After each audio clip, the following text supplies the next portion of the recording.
She spoke my name, and everything changed. Echoes across the void. Commander Nix Reeve didn't remember hitting the atmosphere. That particular memory had been conveniently scrubbed from her mind along with any sense of how she'd gotten here. All she knew was pain, sharp, insistent, throbbing behind her eyes as consciousness reluctantly returned. Her scout vessel lay broken around her, twisted metal cocoon fractured into artful destruction. The navigation console blinked pathetically, cycling through emergency protocols that were clearly too late to matter. A single word flashed across her wrist display: survived. Promising start, she muttered, unbuckling herself from the pilot's chair. The ship had come to rest at an impossible angle, nose buried in soil that sparkled like crushed diamond. The viewport, miraculously intact, revealed a landscape that defied reason. Trees, if they could be called that, rose in crystalline spires, their branches suspended in midair as if gravity was merely a polite suggestion. Light filtered through them in prismatic waves, casting kaleidoscope patterns across the wreckage. Nix checked her suit's diagnostics. Oxygen levels stable. No detectable toxins in the external environment. Temperature within tolerable range. All things considered, she could have crashed somewhere much worse. She forced the emergency hatch open with a grunt and slid down onto the glittering ground. It crunched beneath her boots, tiny shards that chimed softly with each step. The air tasted clean but strange, like mint with an electric undercurrent. Right, she said to the silence. Step 1, don't die. Step 2, figure out where the hell I am. Her communication array was dead. No surprise there. Long-range scanners showed nothing but static. If this was a charted planet, her database had no record of it. Given the odd crystalline composition of everything around her, she'd either discovered something entirely new or veered wildly off course into uncharted space. Nix gathered what supplies she could salvage and began walking. The landscape shifted subtly as she moved, colors deepening then fading as if the entire planet breathed. Nothing about this place felt random, the patterns in the crystal formations were too precise, too deliberate. She'd walked perhaps 2 kilometers when she saw it, a structure rising from the crystalline forest like a cathedral of light.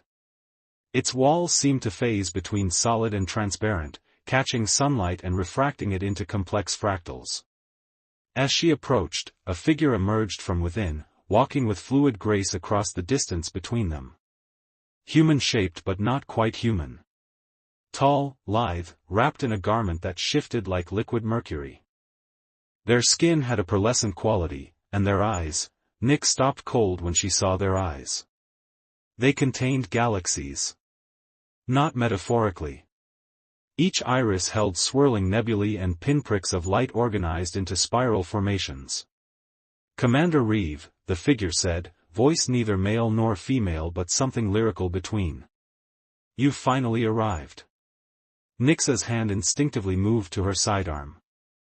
How do you know my name?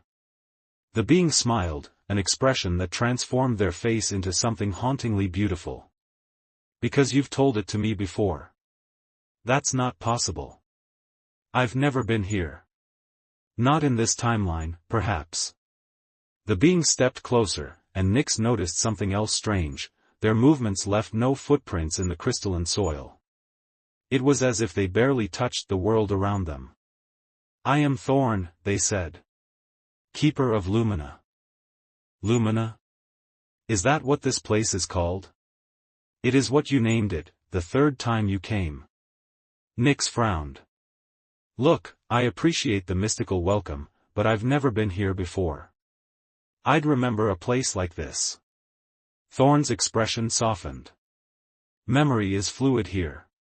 It flows like water between moments, between lives. The crystals remember, even when you cannot. They gestured toward the forest. Small fragments were beginning to glow, pulsing softly in rhythm with Thorn's voice.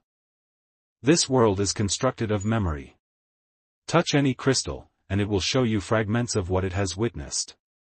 Against her better judgment, Nix approached one of the glowing structures. It hummed softly as she neared, vibrating at a frequency she could feel in her bones. Go on, Thorn encouraged. It remembers you. Nyx hesitated, then pressed her palm against the smooth surface. Immediately, the world around her dissolved into a cascade of images. She was running through this same forest, but the crystals were blue instead of clear, and someone was calling her name. She stood before a massive control panel, hands flying across holographic interfaces as alarms blared. She was dying, blood pooling beneath her as Thorn knelt beside her, those galaxy eyes swimming with grief. Nyx jerked her hand away, gasping. What the hell was that? Echoes, Thorn said simply. Fragments of other cycles. Cycles? Nyx backed away from the crystal. What are you talking about? Come, Thorn said instead of answering. Night approaches, and the crystal spires sing when darkness falls. It's beautiful but overwhelming for newcomers. With few options and even fewer answers, Nyx followed. The structure she'd seen earlier turned out to be a dwelling of sorts, its interior larger than seemed possible from outside. Walls of translucent crystal created spaces that felt both open and enclosed, and furniture made from what appeared to be solidified light curved in ergonomic elegance. You can rest here, Thorn said, indicating a recessed area where cushions piled invitingly. The dwelling remembers your form. It will adapt to your comfort. As if on cue, the floor beneath her shifted subtly, molding itself to support her weight more precisely. Nyx stared down in amazement, then looked back at Thorn. You keep saying things remember me. How is that possible? Thorn settled across from her, their forms seeming to shimmer slightly in the failing light.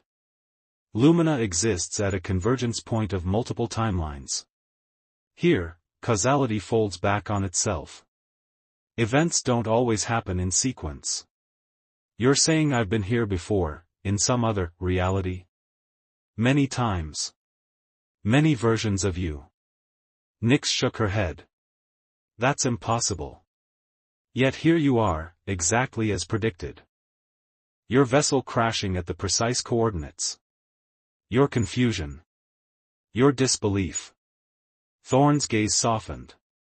Even your stubborn refusal to accept what I'm telling you. Outside, darkness was falling.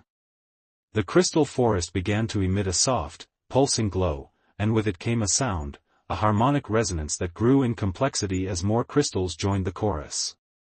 It was hauntingly beautiful, like the memory of music translated into light. Why am I here? Nyx asked, forcing herself to focus despite the hypnotic display outside. Because you've always been here, Thorn said.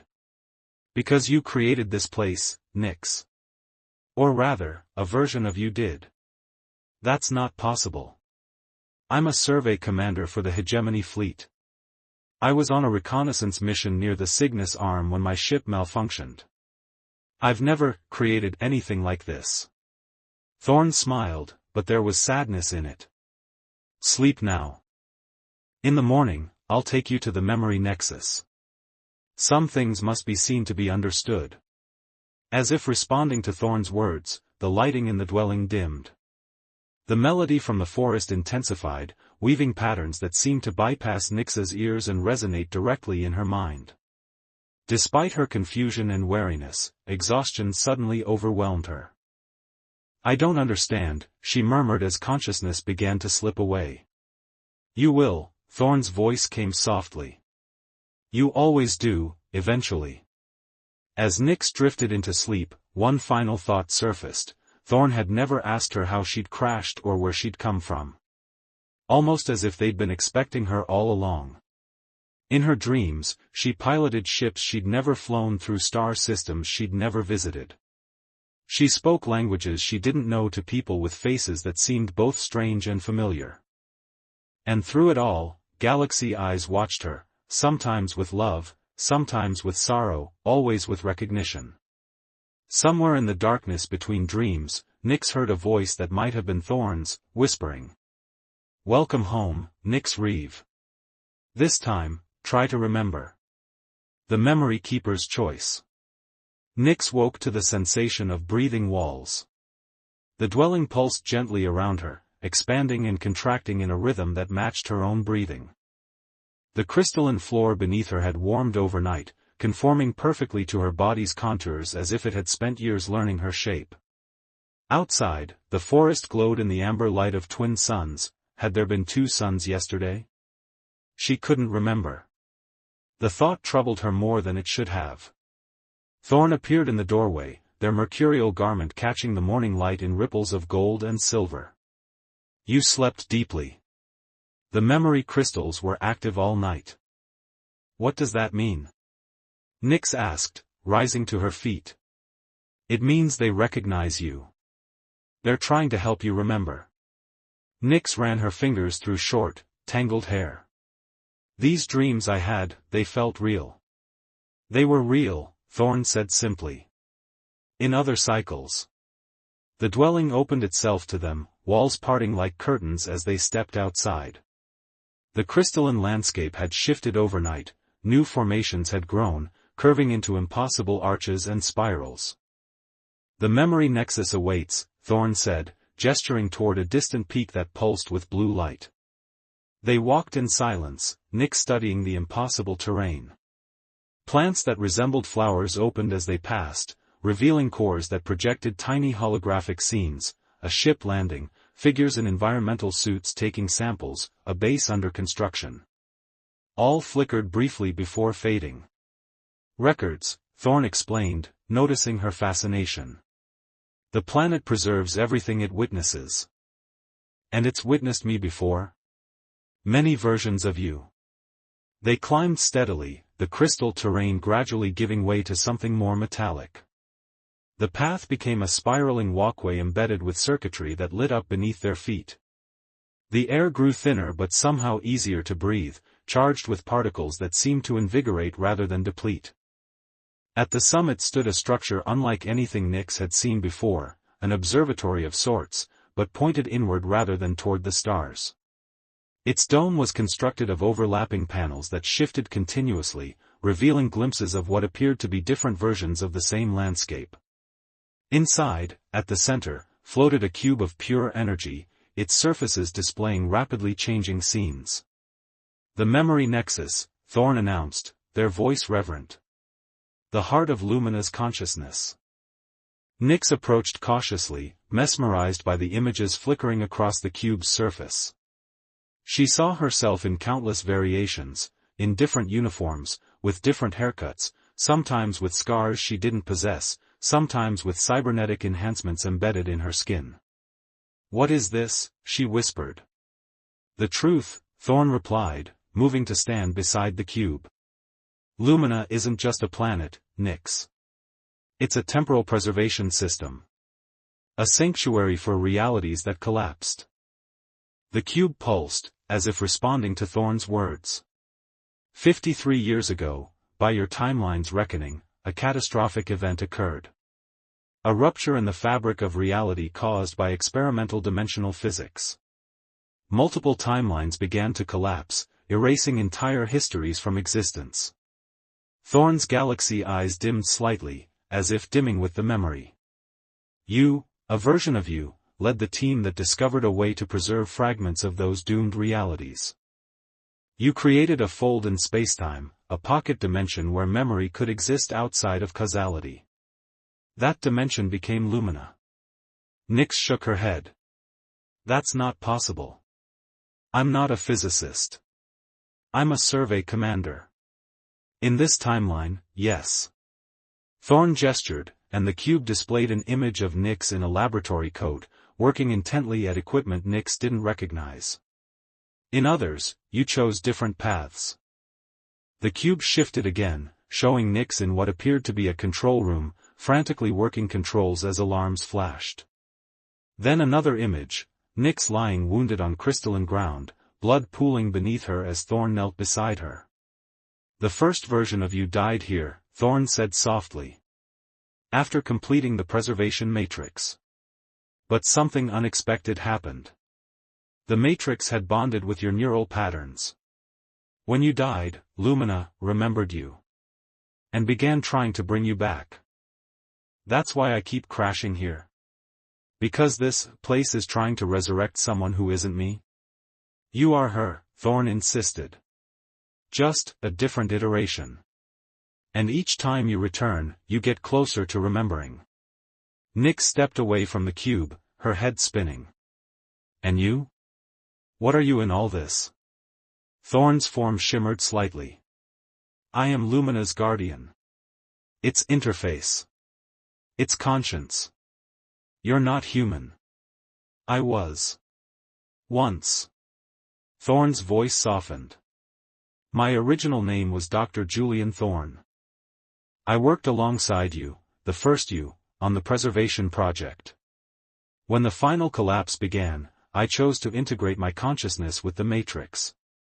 To stay behind and guide those who might find their way here. The cube suddenly expanded, its images spilling out to surround them both. Nyx saw herself and Thorn, human Thorn, a tall man with kind eyes, working side by side. Saw them arguing. Saw them embracing. We were more than colleagues, Nyx realized. In that timeline, yes. Thorn's galaxy eyes regarded her without judgment. In others, we were rivals. In some, strangers. But in every iteration, our paths eventually cross. The universe has patterns it prefers to maintain. The cube contracted again, settling into its original form but now glowing with increased intensity. So what happens now? Nyx asked. I'm here. I've returned. What does Lumina want from me? Completion, Thorn said simply. The preservation matrix was never finished. Each time you return, we get closer to solving the final equation. But something always goes wrong. You forget. You leave. You die. Cheerful options. Thorn almost smiled. This time is different. You've remembered more quickly than before. The matrix is stabilizing. As if in confirmation, the ground beneath them trembled slightly. Throughout the observatory, panels lit up with complex equations that Nyx shouldn't have understood, but somehow did. The convergence is accelerating, Thorn said, their voice urgent. We don't have much time. Time until what? Until we must choose. Complete the matrix and seal Lumina permanently, preserving everything it contains but cutting it off from all other realities forever. Or allow the cycle to continue, knowing you'll forget again, reset again, crash again. Nyx stared at the cube, watching versions of herself flicker across its surface. If we complete the matrix, what happens to us? We become part of Lumina permanently. Neither alive nor dead, but preserved in memory. And if we don't? The loop continues. You leave, forgetting everything. Another version eventually finds her way here. We try again. Outside the observatory, the sky had begun to shift, colors bleeding into one another as reality thinned. The twin suns seemed suddenly too close, too bright. The cube expanded again, this time projecting an interface that hovered before them. Equations filled the air, complex formulas that twisted and evolved like living things. To Nyx's surprise, she understood them, remembered them, somehow. Is this what happened before? She asked. Did we reach this point in previous cycles? 3 times, Thorn confirmed. Each time, you chose to continue the cycle. You weren't ready to say goodbye to your reality. And what did you want? Thorn's galaxy eyes met hers. I have waited through 17 of your iterations, Nyx Reeve. I have watched you die 8 times. I have seen you leave, forgetting me, 6 times. What do you think I want? The answer hung between them, unspoken but understood. Completion. Rest. An end to the endless cycle of hope and loss. Nyx reached toward the interface, her fingers hovering over the equations. As she did, memories flooded her, not dreams or visions but her own memories, restored. She remembered creating Lumina. Remembered dying here. Remembered returning, again and again, drawn back by forces she had set in motion herself. And she remembered Thorn, human Thorn, choosing to become part of the Matrix rather than let her die alone. "We've been caught in this loop for so long," she whispered. "Yes. Because I was afraid. Because I couldn't let go. Because you hoped for a better outcome," Thorn corrected gently. "You are many things across many timelines, Nyx Reeve, but never a coward." The observatory trembled again, more violently this time. Through the shifting panels of the dome, Nyx could see the crystalline forest beginning to fracture, reality becoming unstable as the convergence point approached. "We're out of time," Thorn said. "The choice must be made." Nyx took a deep breath and placed her hands on the interface. Equations responded to her touch, rearranging themselves into new patterns. The final formula, the one that would complete the matrix, took shape beneath her fingers. "If we do this," she said, "everything stops. No more cycles. No more returns. Yes. No more chances to get it right." "No," Thorn agreed. "But no more chances to get it wrong, either." Outside, the twin suns began to merge, their light pulsing in sync with the cube. The crystal forest sang, a harmonic chorus that resonated through the observatory. Nyx looked at Thorn, at those galaxy eyes that had waited through so many iterations, so many failed attempts. At the being who had once been human, who had chosen to become something else for her sake. "Together," she said. "We finish it together this time."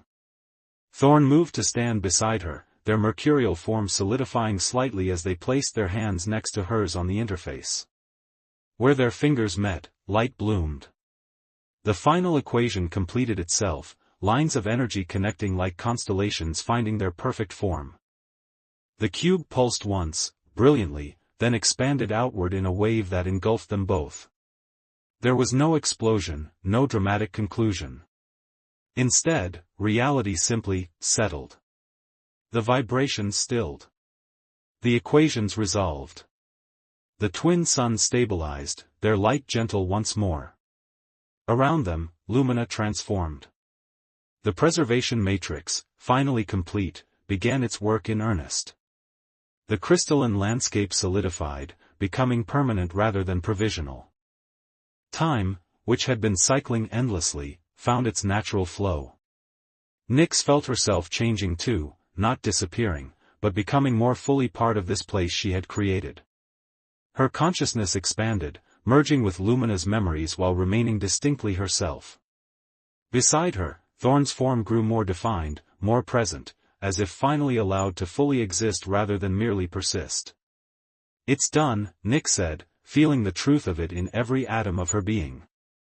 "Yes," Thorn agreed, their galaxy eyes shining with something that might have been tears or might have been stars being born. "After so many attempts. So many failures." "Not failures," Nyx corrected, understanding at last. "Iterations. Each one necessary to reach this point." They stood together at the center of the memory nexus, no longer commander and guardian but something new, memory keepers of a reality preserved outside of time. Beyond Lumina, in the universe they had left behind, a signal pulsed outward through the void. Not a distress call or a warning, but a confirmation. Preservation complete. Timeline secured. Memory endures. And in that quiet echoing space between what was and what might have been, Nyx Reeve and what had once been Julian Thorn found peace at last, not in forgetting, but in finally, perfectly remembering.